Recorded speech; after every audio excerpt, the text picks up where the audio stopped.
الحمد لله والصلاة والسلام على رسول الله وعلى آله وصحبه ومن والاه. اما بعد، السلام عليكم ورحمة الله وبركاته. برادر سوال نمودند که امروز طالب علم ها زیاد هستند و بسیاری از اونها خود را از اهل سنت و الجماعت می گیرند، اما عقیده این طالب علم های تاجیک از همدیگر گوناگون هستند. یکی اش یک عقیده دارد و دیگرش دیگر عقیده دارد. ما انسان های عادی، ما جوان های مسلمان تاجیک در بین در حالت اضطراب قرار داریم، یعنی متحیر هستیم، حیران هستیم که کدام از شما حق هستید. از همین جهت به ما بیان بکنید که کدام طالب علم از اهل سنت و الجماعت است، حقیقتش کدام است. بارک الله فیکم. این است سؤال یک برادر. اما میگوییم بله ای برادرم و خواهر بزرگوارم، ای اهل توحید، امروز روزی است که همه آزاد است. امروز ما در یک منطقه زندگی میکنیم که والعیاذ بالله قانونش قانون کفری هست، دموکراتی هست و هر کسی میتواند به کجای برود چیزی را بخواند و تعلیم بگیرد. کسی میرود بودیست میشود، کسی میرود یهود میشود، کسی میرود رافضه میشود، کسی میرود صوفی میشود، کسی میرود مشرک میشود و کسی میرود اهل سنت و الجماعت میشود. هر کس به اختیار خودش. همین است که این دولت ها کفری است، یعنی همه میتواند به کجای رود برود و تعلیم بگیرد. از همین جهت است که مردم مسلمان تاجیک هم به هر طرف پراکنده شدند، از سبب این که 70 سال در زیر تأثیر این کمونیست ها مردم از دین به نهایت سبحان الله دور رفته بود و فهم صحیح دین کم مونده بود. بسیار جوانان به سبحان الله مناطق اسلامی به یونیورسیته های اسلامی هجرت کردند و در اونجا تعلیم گرفتند و اونها هر چیزی که تعلیم گرفتند در اونجا درست شماریدند، چرا که از منهج اهل سنت بیخبر بودند، رفتند و تعلیم گرفتند و منهجی که در اونجا آموختند فکر کردند که درست است. قسمی از انسان ها رفت به ایران، بالخصوص در سال 1990 تا سال 2005 بسیار از تاجیک ها، بالخصوص از طرف جنوب تاجیکستان، بیچاره بچه های تاجیک را، پسر و دختران مسلمان ها را شیعه شدگان تاجیک بردند به ایران، بالخصوص خدمت حزب نهضت طاغوتی بینایت بزرگ است که مردم را توده بردند، طائفه بردند در ایران. فرزندهای خودشان را هم، فرزندهای دیگر مسلمان ها را، فرزندهای اون مجاهدی که جهاد کرده خالصا لله وفات کرده بود، فرزندهای اونها را، یتیم ها را بردند در ایران. هزار را در قم، تهران، در هر کجا تقسیم کردند و اونها را رافضه کردند. بله شاید اینها بگن که مقصد ما رافضه شدن آنها نبود. بله مقصد شما رافضه شدن آنها نبود، شما که گمراه بودید، توحید را نمیفهمیدید، لیکن بردید فرزندهای مردم را رافضه کردند، رافضه کردند. امروز چقدر تاجیک‌های هست که در بگویم جامعه و یونیورسیته بزرگترین رافضه ها در قم، در یونیورسیته امام خمینی میگن امام شیطان ها، امام الشیاطین لعنت الله علیه، در همونجا خواندند و تعلیم گرفتند و رافضه شدند. و چقدر دخترهای تاجیک مسلمان ها رفتند در یونیورسیته فاطمه الزهرا خواندند و رافضه شدند. پدر و مادرشان اهل سنت و الجماعت بود، ابوبکر و عمر را دوست می داشت، بابای اوچهشان دوست می داشت، لیکن اونها تعلیم گرفتند. لعنت ابوبکر و عمر، عثمان و دیگر صحابگان را تعلیم گرفتند، لعنت اهل بیت پیامبر صلی الله علیه و سلم را تعلیم گرفتند، انکار قرآن و سنت را تعلیم گرفتند، شرک را تعلیم گرفتند، تکفیر کردن اهل سنت را و امروز در تاجیکستان دارند زندگی میکنند و مردم را آشکار و پنهان دعوت میکنند. اینها انسانهای خودشان را در حکومت دارند. انمین بگویم رئیس این مدرسه یا که دانشگاه ابو حنیفه که امروز در دوشنبه هست، تاج الدین گفتن یک انسان رئیس این دانشگاه، این یک رافضه، یک مرتد و مشرک است، یک کافر رافضه مرتد مشرک است که در دانشگاه خمینی در قم تعلیم گرفته است. او طالب علمانی که از این دانشگاه بیرون میشوند پس به منهج رافضه ها، به شبهات ضد ابو حنیفه و ضد اهل سنت و الجماعت بیرون میشوند. بله این چنین انسان ها بسیار است. باز خودشان را اینها حنفی میگن، اینها صدقه حنفی شوند مردم را فریب میدهند، میگن که ما حنفی هستیم. شما هیچگاه به کسی باور نکنید وقتی که من میگم که حنفی هستم. اول شما بنگرید که آیا عقیده اونها مثل عقیده ابو حنیفه رحمت الله علیه هست؟ در مسئله حب صحابه، در مسئله حب اهل بیت، در مسئله قرآن و سنت، در مسئله بالا بودن الله در بالای عرش، در مسئله اسما و صفات، در مسئله توحید، آیا عقیده این امروزه حنفی های اثنا عشری، حنفی های رافضه شده، آیا عقیدهشون مثل ابو حنیفه است؟ البته که نیست. شما فقط به یک نمازش بها ندید، به یک روزه‌داریش بها ندید، به یک ظاهرش بها ندید، حتما عقیده او را سوال کنید که مشرک را مشرک میگوید. و مذهب ابو حنیفه معروف است در مسئله اسما و صفات. افسوس که به نام ملاها، به نام ایشانها اینها را دستگیری کردند، در مجلس هاشون اینها را بردن شنانیدند، دستگیری کردند، رافضه ها را برادر خواندند و همین سبب شد که در تاجیکستان این عقیده بزیاد شد. و امروز این طالب علم هایی که از ایران خواندند و مشرکند و مرتدند و رافضه شدند و پنهان میکنند و تقیه دارند زیاد است، در همه مناطق تاجیکستان وجود دارد. بله برادرم، وقتی که تو او را میشنوی در حیرت میمونی. از همین جهت ما میگیم که هر کسی که در ایران تعلیم گرفته است و از همون منهج رافضه ها براءت را اعلان نکرده است و اونها را مشرک و مرتد نمیگوید، او از جمله همونها است. از اون براءت کنید، از این چنین انسان ها دور شوید. هر کسی که دیده و دانسته به این چنین طالب علم همکاری میکند در خطری بزرگ است، در گمراهی است. این بود یکم قسم طالب علم ها. قسم دوم نمود طالب علم ها، طالب علم هایی که بله آمدند به مصر، در مصر تعلیم گرفتند، در مدرسه یا که بگیم در دانشگاه بزرگ عالمی الازهر، به نام با میگن ازهری شریف. صدقه شود به ازهری شریف. ازهر شریف نیست. ازهر این یک دانشگاهی که عقیده اشعری را تعلیم میدهد. در مسئله اسما و صفات الحاد دارد، اسما و صفات را انکار میکند، تعویل میکند، تحریف میکند، الله را در بالا بودنش را انکار میکند، تحریف میکند، تعویل میکند، قرآن را مخلوق میگوید. چگونه میشود که یک تاجیکی که خودش را از اهل سنت و الجماعت، از ذریه و پیرو امام بخاری رحمت الله علیه داند و بیاید اینجا تعلیم بگیرد؟ بله تعلیم گرفت، اگر 100% به همون منهج الازهر قبول کرد و باوری کرد و همون اثبات کرد و به همون رفت، اینم گمراه می شود. در آخر الامر وقتی که به تاجیکستان باز می گردد، این حتما ضد امام بخاری، ضد امام تبری، ضد ابن کثیر، ضد امام مسلم، یا که بگیم ترمذی، نسائی و دیگر علمای فارسی که بودند ضد اونها سخن میکند. برای که امام بخاری میگن که الله در بالا است، الله در بالای عرش است. امام بخاری میگن که من 1000 نفر از علما را، از علمای سلف را روبرو شدم که همشون میگفتن که الله فوق العرش، الله فی السماء فوق العرش، الله در بالای عرش است و عرش در بالای همه چیز است. استوا به معنای علا و ارتفع میگفتند، معنای استوا بالا شدن. اما اشعری ها میگن که استوا معناش یعنی غلبه کردن به قهر. یک چیز در زیر تصرف الله نبود، الله به او غلبه کرد به قهرش. این کفر است.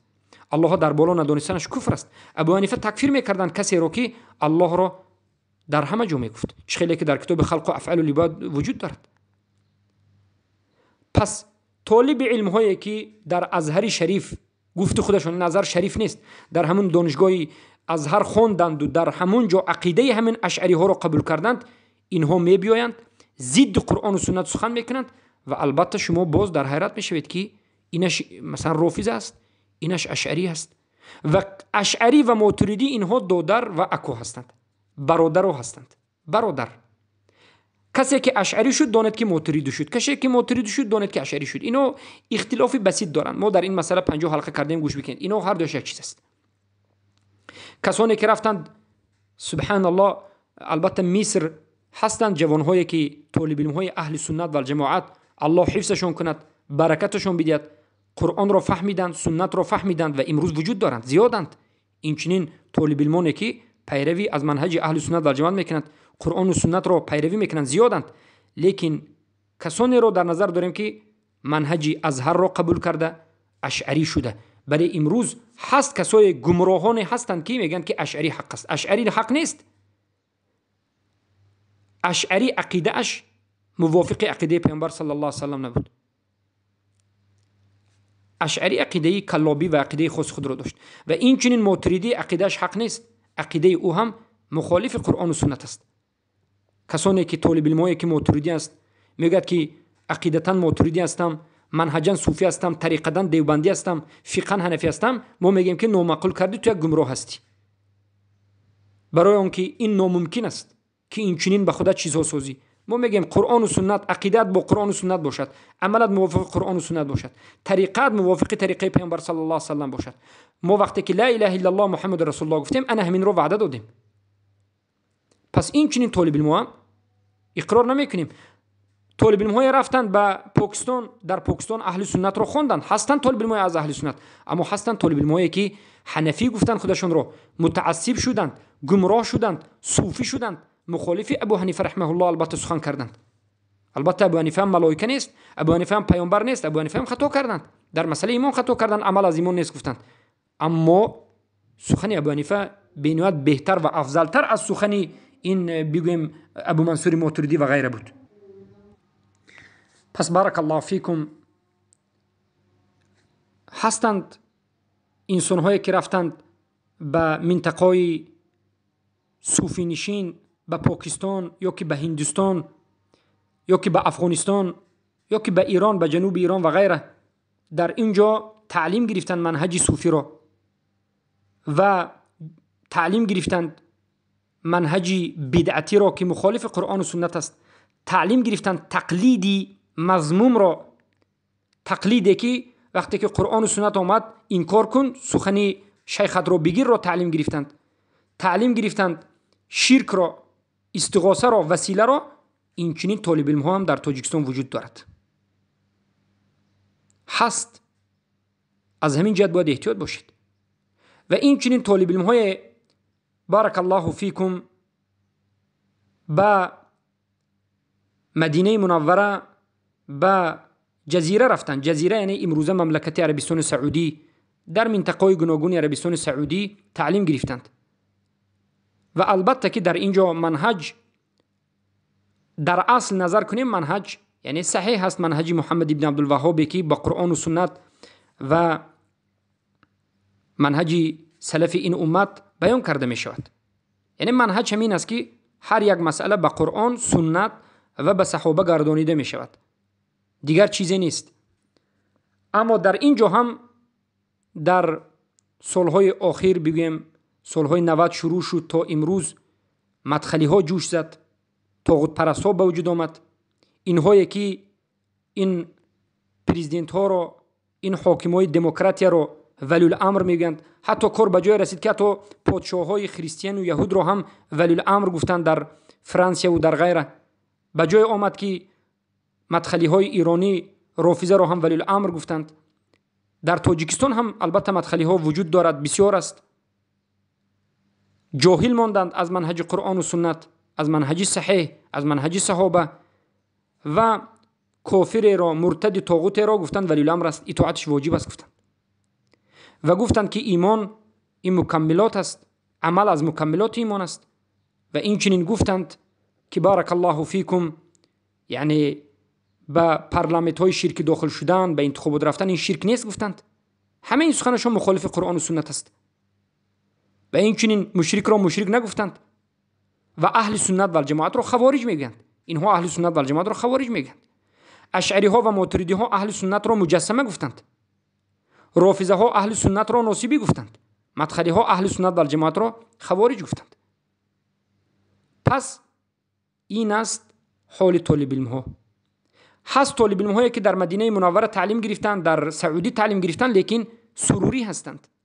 منهج سرور، کسایی که در اصل منهجشون گویا مثل اهل سنت و الجماعت قرآن و سنت به فهم صحابه میگند، اما اونها حزب ها را انکار نمیکنند، بعضی حزب ها را دستگیری میکنند، همراه اونها هستند، دولت های دموکراتی را انکار نمیکنند و یک بار تکفیر نمیکنند، مشرک را مشرک نمیگویند و بالخصوص حزب ها را طرفداری میکنند. چقدر زیاد است انسان هایی که من میبینم در مدینه منوره تعلیم گرفته است، منهجش رو میگه که من قرآن و سنت، من به منهج سلف این امت هستم، قرآن و سنت رو به منهج صحابه میفهمم، به فهم صحابه میفهمم، اما مشرک را مشرک نمیگه، اما حزبی ها را انکار نمیکند و آهسته آهسته از دموکراتی به اسلام رفتن را به تدریج جایز میگه. مشرک را مشرک نمیگه. این منهج با مدخلی رو بد میبیند، میگه که من مدخلی رو بد میبینم. این خودش مثل مدخلی است، لیکن منهج این کمی از منهج مدخلی تغییر دارد. ولی الامر نمیگوید همین است، مدخلی ها رو بد میبینه، لیکن این منهج اینو سرور است، پیروان محمد سرور زین العابدین سوری است که نو برآمدگی است. البته اینها هم از اهل بدعت هستند. همچنین طالب علم ها وجود دارد، اما هستند طالب علم هایی که هم در مملکت عربستان سعودی تعلیم گرفتند، در جزیره، هم در پاکستان، هم در مصر، هم در دیگر جای از دنیا تعلیم گرفتند و منهجشون چی است؟ قرآن و سنت به فهم سلف امت است. اونها عقیدهشون مثل عقیده صحابگان است. توحید ربوبیت، الوهیت، اسما و صفات دارند. هیچگاه یگان عبادت را بغیر الله انجام نمیدهند. حکم کردن بغیر حکم الله را چی میگن؟ شرک و کفر میدانند. و این انتخابات ها، این پارلمانت ها همش را کفر شرک میدانند. و این طاغوت ها کفر میورزند. مشرک را مشرک میگویند و براءت میکنند از طاغوت ها و از مشرکین و از شرکشون. و بارک الله فیکم در مسئله اسما و صفات میگویند که هر آن نامی که الله به خودش بیان کرد، اثبات کرد، و هر آن صفتی که به خودش اثبات کرد ما بیان میکنیم، قبول میکنیم، و هر یک نام الله و صفت الله معنی دارد، حقیقتا قبول میکنیم. تحریف، تعطیل، تمثیل، تشبیه نمیکنیم. الله را در بالای عرش میدانیم، الله را در بالا میدانیم و میگوییم که ما به خاطر عبادت خلق شده ایم و میگوییم که کسی که شرک را ترک نکند او مشرک است. کسی که شرک را ترک کرد اما براءت از مشرک نکرد او هم مشرک است. کسی که کفر بالطاغوت ندارد مشرک است. کسی که الولا و البرا ندارد مشرک است. کسی که دو رکن لا اله الا الله و 7 شرط صحتش را به جا نآورد مشرک است. میگوییم که ایمان قول است و عمل است و اعتقاد است و زیاد و کم میشود و عمل این رکن ایمان است و هر کسی که عمل را این بگوییم کاملا ترک است مرتد است، مشرک است، مسلمان نیست، صحیح نیست. عمل، جنس عمل را کسی که ترک کرد و مسلمان نیست، کافر است. پس هر طالب علم میواد که این چنین این طور و اون طور بازی میکند او از اهل بدعت است. در حیرت نیفتید. منهج حق را باید قبول داشته باشید و در منهج حق باشید. منهج حق قرآن و سنت با فهم سلف امت. همین است که الله و رسولش ما را امر کرد. الله امر کرد که با الله اطاعت کنید، به قرآن، به سنت پیامبر، یعنی به پیامبر اطاعت کنید، به سنتش. الله گفت اطیعوا الله و اطیعوا الرسول و اولو الامر منکم. اولو الامر یعنی حاکمانی که به حکم الله حکم میکنند و علمایی که از اهل سنت هستند و منکم از شما مسلمان هستند اطاعت کنید. سخنشان را به قرآن و سنت ببینید، موافق باشید، اطاعت بکنید. الله گفت این کنتم تحبون الله فاتبعونی یحببکم الله. ای محمد به مردم بگو اگر در حقیقت الله را دوست بدارید به پیامبر صلی الله علیه و سلم پیروی بکنید، متابعت داشته باشید. این طلاب اهل سنت در جهان میگن که توحید متابعت وجود دارد. محمد رسول الله این است که به تو واجب است، به تو فرض عین است که به پیامبر صلی الله علیه و سلم پیروی بکنی و سخنی کسی را، منهجی کسی را از منهج سخن پیامبر صلی الله علیه و سلم افضل و بالا ندانی. این شکننده اسلام است. پس از همین جهت باید بدانید که طالب علمان اهل سنت و الجماعت کسانی هستند که با توحید و با سوی توحید